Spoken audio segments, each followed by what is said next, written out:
everybody, I'm Tom Vasel, and welcome to Board Game Breakfast, a show where we talk about board games and the people who play them. This particular episode is sponsored by Red Dragon Inn. Man, it's hard to believe, but Red Dragon Inn has been around now for over a decade. It is a lighthearted card game for 2 or more players, and this basically tells you what happens after the fantasy adventure. You're sitting around and drinking, and now there's a Kickstarter that's been launched for the 50th character. Again, this is hard for me to believe that the characters have been around this time, and this one's Evil Pookie. Actually, one of the most popular characters of Red Dragon Inn is Pookie, who was the Zot the Wizard's lovable and rabbit-adjacent familiar. And now there's an evil one, and it's weird, but this one's kind of evil and cute at the same time.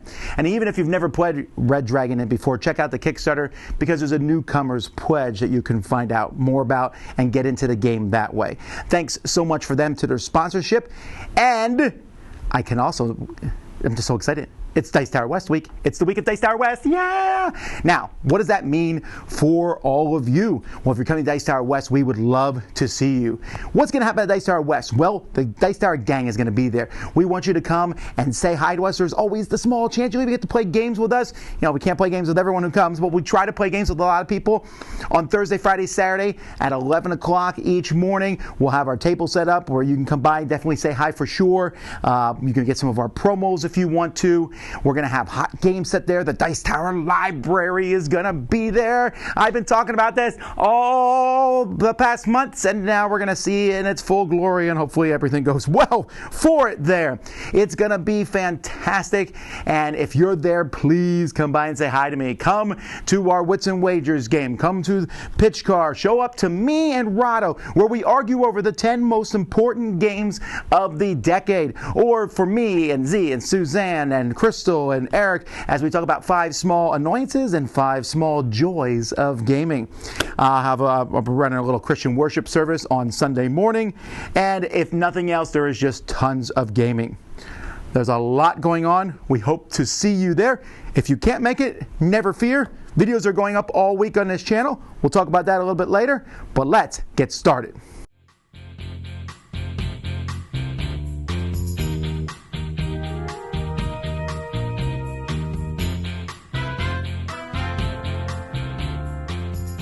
So someone sent this in to me here. I found on the McCord Museum in Canada is having this It's Your Move. This is happening all the way up to March 8th. It started for a while, so it's been there. So there's a few more weeks of this.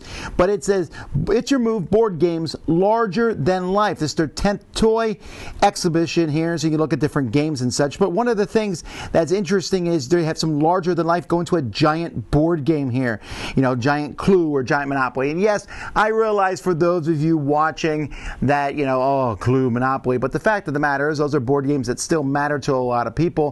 And a giant version of these, and one even sounds like it is a escape room style game. This sounds pretty cool. I also noticed that I was looking through the museum's website, and they have a roundtable discussion about using games in libraries and things. It's in French, so there's that, but it still sounds like a pretty neat idea. So if you're up in this area, hopefully you have a chance to go visit the museum. If you have something interesting you'd like me to highlight or look at, send it to me at tom@dicetower.com.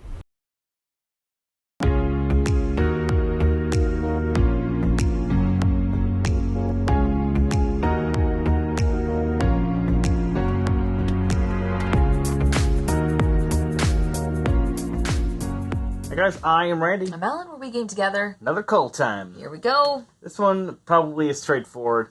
Getting rid of that. Keeping those. Yep. We'll start with Critical Mass. Which is another Dice Tower essential. I like this game. I do. But it gives me the same feeling as Dice Throne. Mm-hmm. It's kind of that card play. I know there's some differences, don't get me wrong. Yeah. But it feels enough the same, and I like Dice Throne much better. So this one, unfortunately, is getting the axe this time. Sorry about that. King of New York.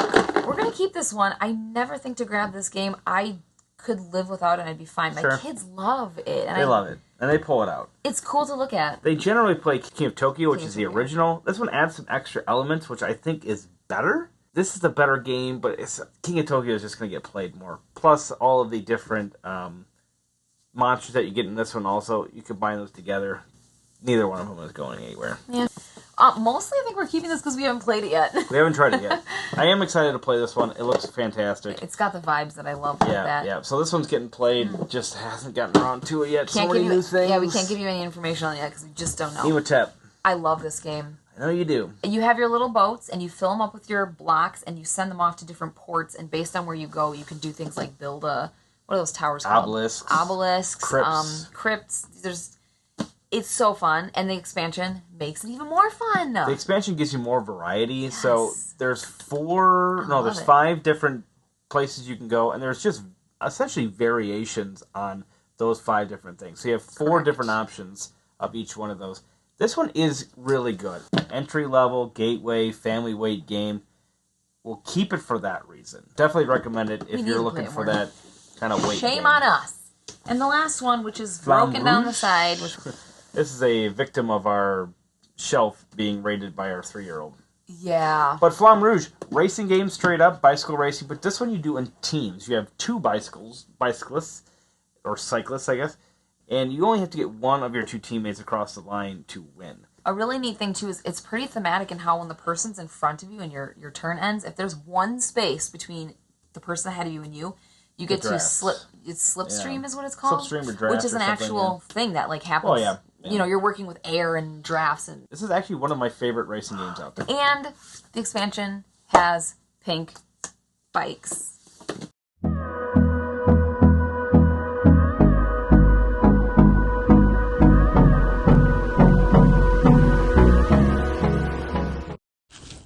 Well, hello.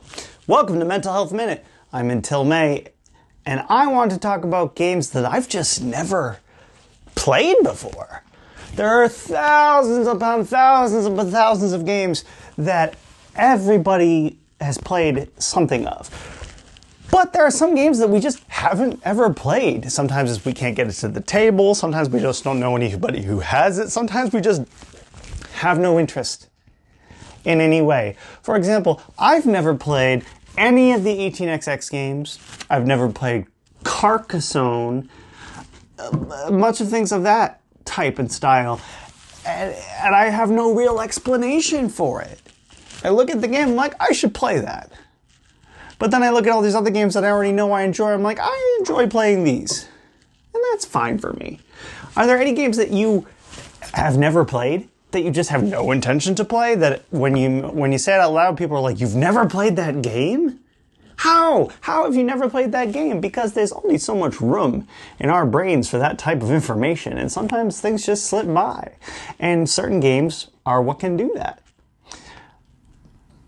What games do you think more people need to play that they haven't played before, that you give that reaction to? What games have you not played that you want to play, you just haven't yet? And why haven't you? What is the reason? Because we all come up with different reasons for everything. So, once again, my name's Nick, aka Until May, and do enjoy your breakfast.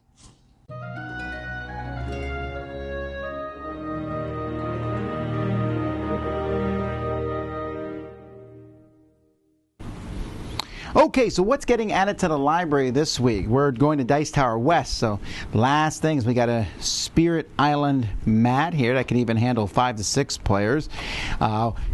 I got Spyfall 2 going in the library. We're fixing a copy of Targi and Draftosaurus. This one I'm pretty excited about. Imperial Spells and Steam. I got extra trains. We're going to be replacing some of the trains in Ticket to Ride with these just because I think they look cool. We definitely got another copy of Role Player. And then, look at this, tons of Root and its expansions to go in the library. That's definitely something that a lot of people like. So excited about that. I got a big case here. This is full of all kinds of stuff that's going to the library. We got the new Geek Bits for Sushi Roll. I got some more for Quacks, another copy of Quacks. Some stuff for Rome, new expansions. The dual colored stuff for Copenhagen. We got rule books for this and all kinds of just different pieces and various sundries in there to put in our different games. But that's not all. We're also adding a copy of the very popular Teach You, the new Roll Right series, Skippo, Uno, Lowdown, and Blocus. Another copy of Points Out, because that's super popular. Terra Mara, which I've enjoyed. Obviously, Glenmore Chronicles. Living Plan, I haven't reviewed this one yet, but Christopher Boldinger does pretty good stuff, so it probably goes in. Newsfjord is one of the Rosenbergs we didn't have in the library yet, so that needs to go in. And then finally, we have Sabotage here, and then Imperial going to the library, which is where a gigantic game like this goes. That's what's being added to the library this week. Next week, I'll show you what the library currently looks like.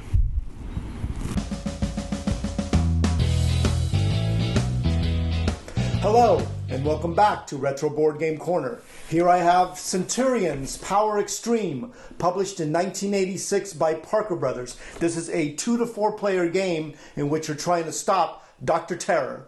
Let me set this up and show you how it works. This is what the game board will look like set up. Before you start the game, you're going to take these 36 cards and randomly put them on every square on the board, face up. Everybody's going to pick a different color pawn and take a Centurion card and put it right in front of them. On every turn, you're going to roll a 6-sided dice and move that many spaces clockwise around the board. 1, 2, 3. If you land on a pickup space and your pawn is empty, you can go ahead and take any one of the cards in the column. You just put it on your holder like this. Your pawn can hold 2 cards.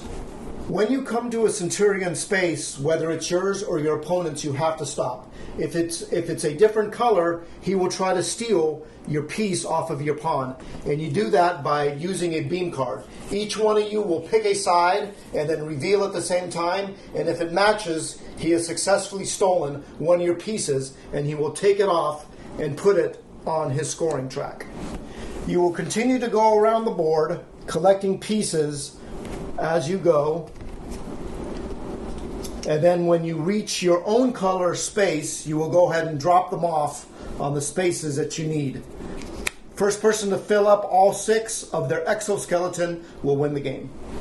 In 1986, Centurion started out as a 5-part miniseries that turned into a 2-season, 60-episode cartoon run. Famed comic book artist and author Jack Kirby, along with others, helped with the design and concept of the show. Well, that's all the time I have for now. If you have a comment, comment below, or you can tweet it to me at RetroBoardGamer. And as always, may your rolls be high.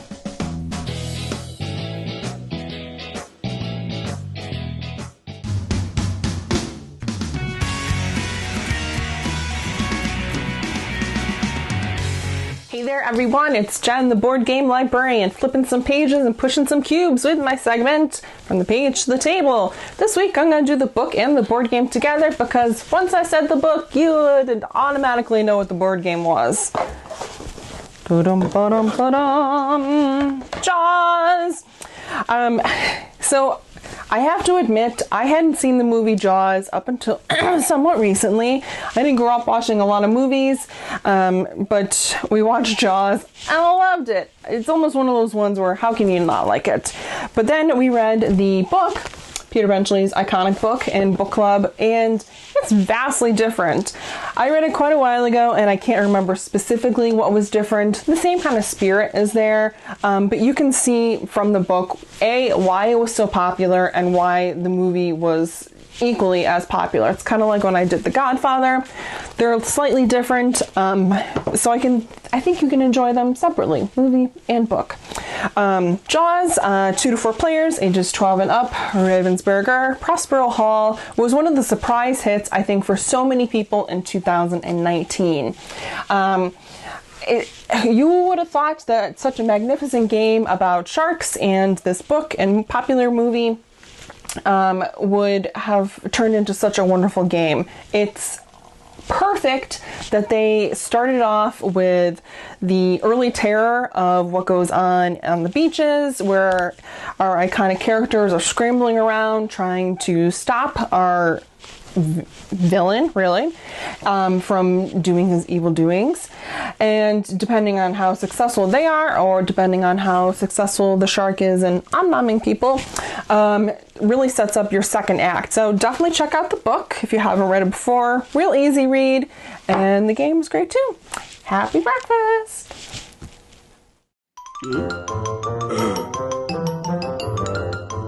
So what's coming out from the Dice Tower this week? Well, the big thing is this coming Thursday, Liz Davidson, who was with us a few weeks ago, and we did our top 10 solo board games.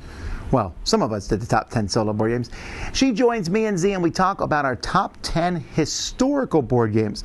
And you're definitely going to get a very varied gamut here from Liz, who has some fairly heavy games. I'm kind of in the middle, and Z's in the lighter end. So there should be something for everybody with this list. Also, throughout this week, I'm going to be taking a look at the Board Game Geek Top 100 Ranked Board Games. So I went through, and all the board games there are ranked, and I'm just going to go through those and talk about them, and also compare it to the time I did it 2 years ago in 2018, and how the data has shifted and moved since then. So these are all done, all ready to go up. You'll see also several board game reviews from our different contributors on the show. We'll have a little bit less live stuff this week. When I say a little bit, there won't be almost anything live going up over the course of this week because we'll be at Dice Tower West. But there will be videos going up every day, so keep an eye out for those. We hope you enjoy them, and we'll be back in full force, of course, next week.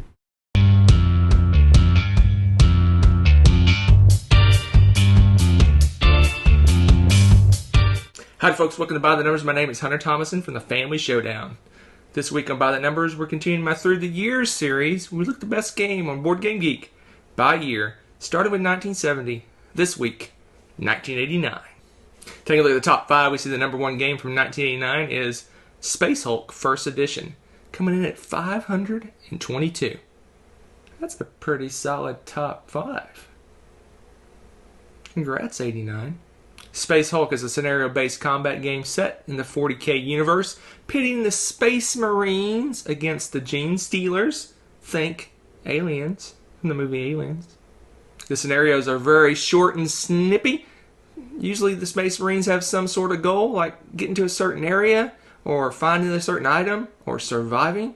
Just surviving. And the goal of the Gene Stealers is usually to kill every single Space Marine. That's it, man. Game over, man. It's game over. Take a look at the ratings, over 3,500 of them. We see lots of 8s for an overall rating of 7.5. The weight comes in at 2.51. Pretty light for a 40K Games Workshop game. Doing this episode of By the Numbers brought back all kinds of fond memories. I remember playing scenario after scenario after scenario of Space Hulk in my younger days. I love the game. I love mainly playing the Marines for whatever reason. These days, I'd probably want to play the Aliens. See you next time.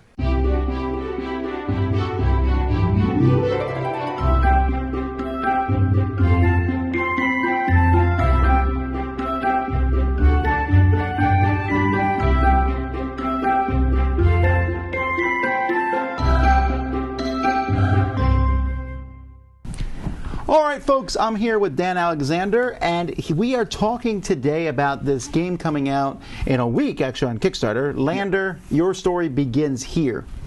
And we actually did a playthrough of this a week ago. And what's kind of the theme of this game? So it's a resource management strategy game. We're set on the first planet outside of our solar system. The ship that we're on has crash landed, and the game begins with half your crew dying. And you're basically trying to play your corporation to stake claim to this new world. Now, one of the things that this game has, it has these like domino-style or tri-domino tokens, and you put them together and you form a board that you play on. Where did the ideas for this come from? How did you come up with this? So all the way back when we started the game design, we looked at Catan was a big inspiration in some respects, and I thought about the different games in the world at that time, back in 2015. And chess has squares, Catan has hexes, and I thought, well, nothing has triangles. So we went with triangles as our shape, basically. So this has been in development for 5 years. 5 years, yeah. And what made you just want to get into game design at all? Well, actually, it was my friend. We went round to play a game of Catan at Christmas time with his family, and they didn't feel like it. It was just me and him back in just the day after Christmas in 2014. And he basically said, shall we make a game in the absence of not being able to play one? Okay, so... And we just kind of went, yeah, all right then. Got some paper and coloured pens and just started trying to make something. And interestingly, like the direction that we went in for the first 6 months was nothing like this game. It was kind of a battling game. And the one key thing that we'd made, it was this deck of crew members. And we got to a certain point where we liked that, hated everything, and then went completely in this direction. And this is kind of from where it's been developed from. So what made you jump into publishing it on your own? So after 2 years, we got to a point whereby, in playing it with a lot of friends, they were like, dude, you need to make this. You need to bring this so other people can enjoy it. So I spoke to my friend that I started with. He said, I don't feel like going down that commercial path. And I asked my other friend, Sean, if he wanted to help me bring it to life. He said yes, and then we've spent the last 3 years kind of working on it to this state. Yeah, and so there's a lot going on in the game. There's collecting resources and going after other players, and there's a lot of options, and yet it feels fairly streamlined. To get it to that point, a lot of playtesting went into this here. Was there any sci-fi inspirations that helped you with the theme and all? Yeah. My friend Charlie, who I started the game with, both of us are massive sci-fi fans, and my education is that I studied geology and geophysics at university. Oh wow, okay. And from this we kind of had this idea of our planet's kind of problems with the environment and so forth, corporations getting more powerful and setting sail to a new world, being that kind of mix of education and our kind of passion, for sci-fi. So that's kind of. So this is like a realistic. I mean, like a future hard science fiction to some degree. Yeah. So we wanted to keep it near to real time, to present time. The not too distant future, and to make it so that it was plausible that in 100 to 200 years that this could be. Reality for us. And I hope it's not so reality. Exactly. Yes. And it's kind of a satire on the fact that we personally would hate for corporations to go to another world and be trying to mess each other up. It would be much better if we were all friends when we went. And that's kind of one of the stories that the game tells, is that hey, if we change our actions today and all maybe come together as a society and work against climate change, then we won't have this as our future reality. It's a cautionary game. Yeah, it is a cautionary tale. So this game is actually coming to Kickstarter in a week, and you can go back and watch our playthrough of it. But what if what other ways could people find out about the game?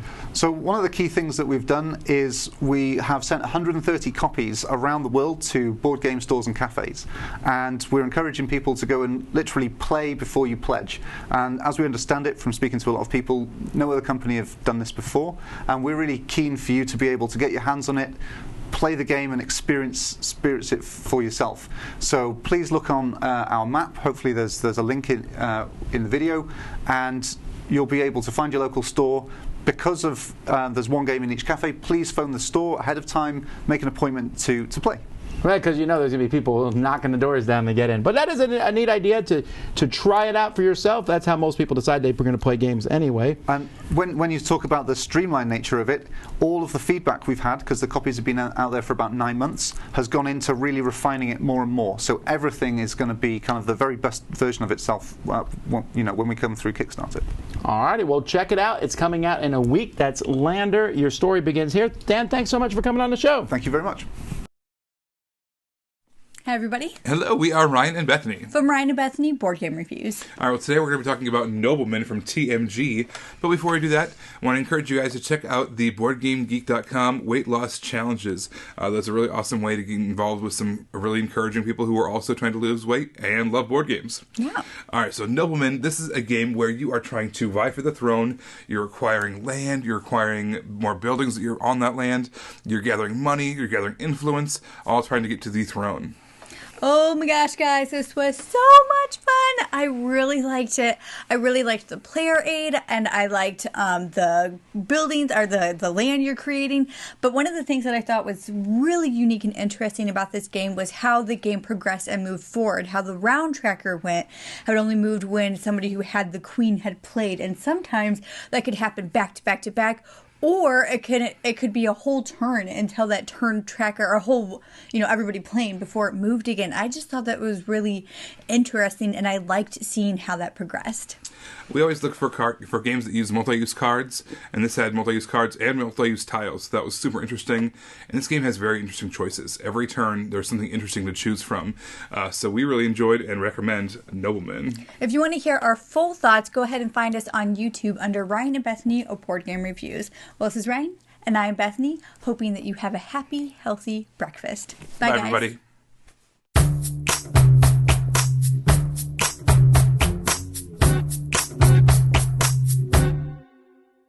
As I continue on my journey of not watching a lot of television, I did get a chance to see, so far, as of me talking about this, 6 episodes of the Locke Key series. Now, I never read the graphic novels that this is based on. I didn't even hear about it until several years ago. There was a a deck building game from Cryptozoic about this. And at the time, I was like, oh, maybe I'll get around to it. I never did. The series came out on Netflix. I'm watching it with my kids, and it is very well done so far. I don't know how it ends. Be interesting to see the spoilers and what happens. And in fact, I would not be surprised if tonight we continue to watch this. I'm watching about 1 episode at a time because while it's probably very binge-worthy, it's very, very stressful for me. It's a kind of scary show. Not scary as in bloody or gory, but there is some tension and dread.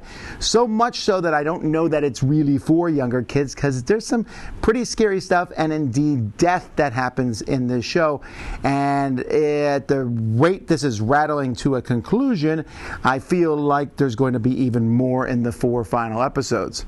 So without spoiling it too much, some kids, along with their mother, after a great tragedy has happened in their life, have moved to a house that their father grew up in as a child, the Locke house, and in this house they find keys that fit into locks, and when they find these keys and use them in the locks, strange and mysterious and supernatural things happen, which are really cool, but also can lead to some scary things, especially when a villain appears and tries to also deal with this sort of thing. So it's kind of fascinating how this whole story comes together. The story is a little bit CW-ish in nature. By what I mean is it really relies on a lot of teenage drama. A good chunk of the show is at the kids' high school, a very weird high school in a sense, but I don't know that A, I care as much about that sort of thing. My kids like it more than me. And B, it does seem that if you found the key that lets you do these very weird supernatural things, that would consume pretty much your waking time, and you would not be like, you know what, why don't I use this key? No, you would be consistently using these keys to do all sorts of things.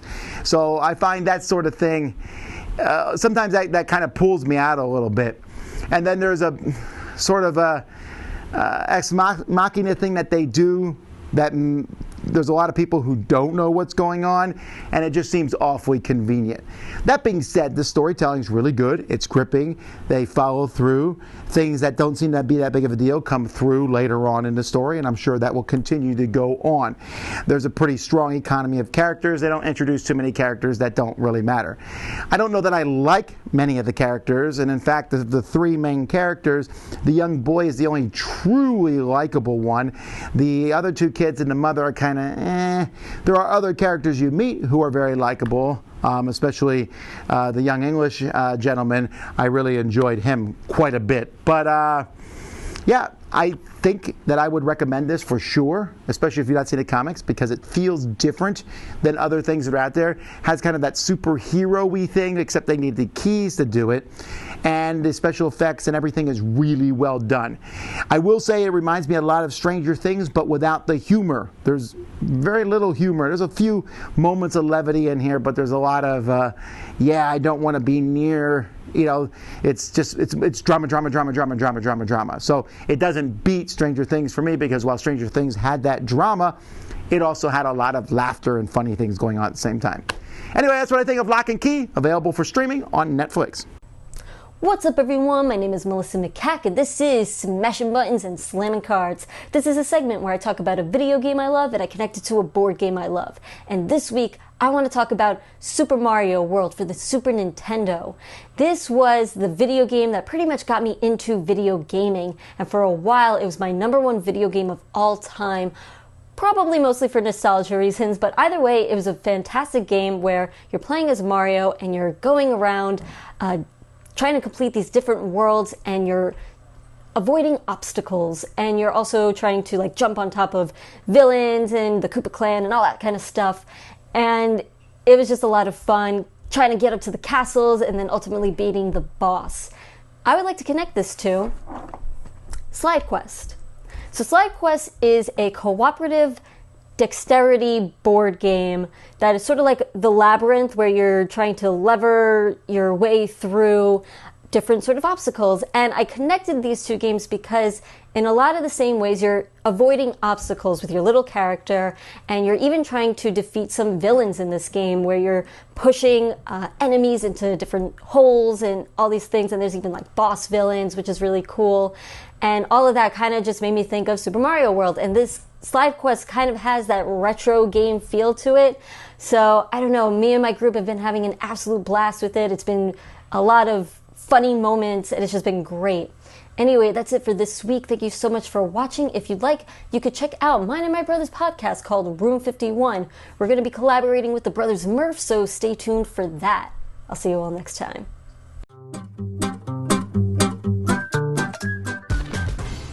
Hello,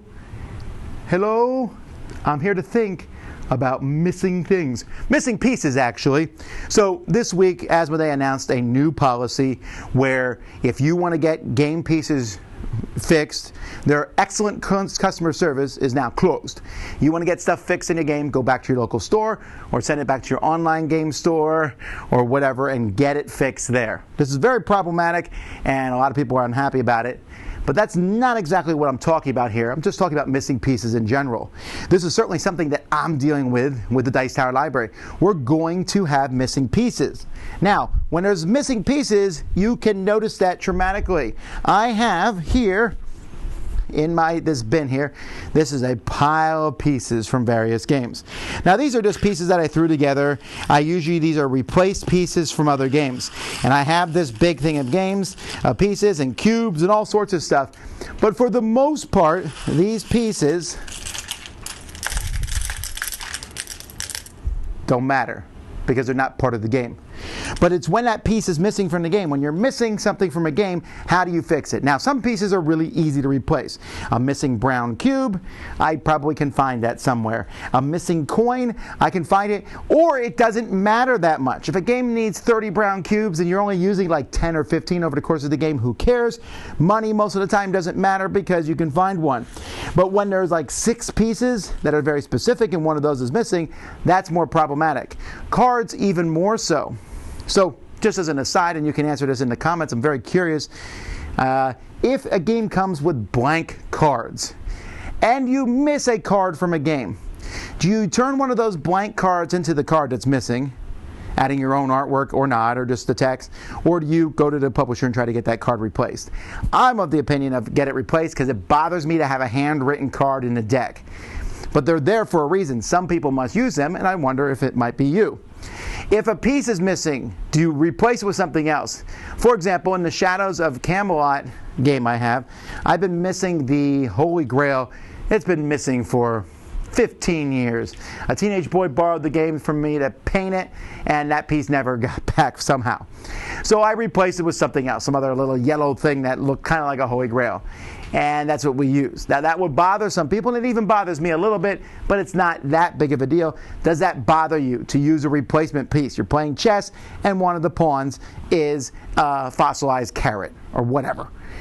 So at what point does it bother you too much? At what point does it bother you that you're using a green piece in a pile of red pieces because no one's playing green, but I need that extra piece? When is it too much? Now you can say when the game's unplayable without it, of course. If there's a major piece or something you need to play the game and it's gone, you got to get it back. And I have another question. So there's different questions here I'm curious about. When you are missing a piece, where do you go? Publisher or store first? And how do you go? Do you look it up on the internet or do you email them? What do you do in that regard? So it's kind of interesting to me because a missing piece thing is something that happens. It doesn't matter how careful you are, pieces fall on the floor. Pieces get lost. The Dice Tower library loses pieces, and I know people aren't maliciously or even extremely carelessly losing them, but it happens. I've been walking around here in the studio, and I'll find a piece and go, well, what is this? This is a Le Havre tile. How did this get here? Now, in this case, I know because I replaced my Le Havre tiles. But if you didn't, then what? So it's kind of a fascinating thing to me. What do you do when you're missing with pieces? I'd love to hear from you. My thought is get them fixed. It drives me nuts to have weird replacement pieces or missing pieces, but sometimes you just got to do what you got to do. And you could buy a new game, I suppose, but that's not very cost efficient. So sometimes you just make do with the missing piece. Hey, what's up, Board Game Breakfast? I apologize for the lo-fi look today, but I'm going out of town and I wanted to make sure to get this intro done because all my camera stuff is charging. But taking a look today at painting some bases as well as some more tips on washing, as well as taking a look at the new contrast paints. So let's look right now. So I wanted to show you, I didn't want to dwell too terribly long because I'm still finishing up a couple things on these here, but I wanted to show you a couple interesting things that you say, well, I can't paint, I can't do that, I can't make them look really good at all. Well, here's one of the best thing that's ever happened if you thought you couldn't paint, and that would be the Citadel color contrast things. All you have to do for these battle droids to get them to look like these battle droids that look straight out of the movies is you have to prime them in white and then give them a liberal coat of this. I use this color mixed with a little bit of a gray to kind of lighten it up some. I use that with just a tiny little bit of this white, just to lighten it up some and give it more of that battle droid look from the movies. All you do is brush that across the, it's pretty thick now, brush it pretty thick across the battle droids and they come out looking like this. They pop like they've been base coated and washed and highlighted without having to do any of that extra work thanks to all this new contrast paint. Similarly with the battle droids, or the whatever these dudes are called, the clone troopers, take a dark gray or a black color in here at the thighs, the face mask, just the T and the two little mouth guards, and then the head, the line around the head, and the guns and fingers, and then put a black wash on, and all those little marks and things that you see filled in, that all comes from that black wash. You can highlight up white if you want to, but they look really, really good with very minimal work. Now the mud at the bottom, because I'm doing an indoor base for this one, is I'm using Vallejo's earth texture. Now this is actually a black one, so what I do is I put the black lava on there, the earth texture, and then I take an XV88, which is the color I used, because again I'm doing indoor. I use XV88 and I just dry brush over the top, and not even really a dry brush, it's more just a heavy dry brush, and dry brush over that black, so you're actually getting the shadows of the black texture to show up under that mud, so it looks like just a nasty yucky mud. We're then going to take some of this static grass in a little bit, and we're going to PVA glue some of it on there. Then we're going to take some of these rock pieces that look like this. You can get them in your train section actually of your hobby shop. It's not necessarily in the miniature section. They sell them there, but you can get them cheaper. I wish I could find this. Okay, and then we're going to put some static grass on there, as well as some pieces of foliage that I have that's like moss and lichen. But this static grass, just a little bit on each one of these figures is going to make them pop so much. So thanks again for watching the lo-fi version of Yes You Can Paint. I'll see you next time. Enjoy breakfast. Hey, it's Dan and Sarah. And we're gaming with the people. And this week we're not actually going to game with any people. Instead, we're going to talk about all the pretty accessories you can buy for your games. So, as far as I'm concerned, you know, my time is limited. Our time is limited. We're busy with families, jobs, and all that thing, all those things. So if there's a game I love and I know I'm going to play multiple times, I don't mind splurging a bit to kind of enhance the experience. He does not mind splurging a bit. I have witnessed all the packages arriving. So first thing I want to talk about is these little bowls. I bought these on Amazon. They came in sets of 4. They're great for putting little bits in. It's a great feeling bowl. Now, not quite as practical, but still aesthetic, are these metal coins. There's just something about spending money on fake money that feels so good. Once you have experienced metal coins, it's hard to go back to cardboard coins. I do not know why, but that's a scientific fact. And the fact that these metal coins, there's just something satisfying with these wooden bowls, metal. It sounds like we have no money left because we spent it on these coins. Speaking of having no money left, I would love to splurge on a fantastic gaming table. If you've ever had the opportunity to play on a nice felt gaming table, well, we have kids, we have diapers, we have bills. So until we can afford a blinged out gaming table, this gaming mat is a nice solution. This is from Tabletop Companion. We actually have 2 mats here. Some people actually play with both of them on the big table and they flip one. And so you can have 2 types of texture. There's just something about playing on a felt table. This is a nice solution if you can't afford a gaming table. I actually really love these mats. Or if you can't convince your wife to buy a gaming table. That's correct. And I love that they come in the 2 different sizes. Yeah. So these mats are Tabletop Companion. And they've been our companion this year. That's right. And they're great. I love them. We don't need a table. The last accessory I want to talk about is I got this for Christmas. A game haul bag. We'll just put that right in front of my wife. Sure. And this is so great to transport games. We've used it a few times. It's hard to tell who he loves the most, isn't it? It's hard to I can tell. fit so many games in this bag. I don't know how I lived without a game bag, so it's just fantastic. So all these things I love, and they enhance the hobby. Wait a minute. Try again. So all these things I love, That's and right. all these things enhance the hobby. What are some gotta-have accessories that you have? No, don't tell Dan, because then he's going to buy them. We don't need to know.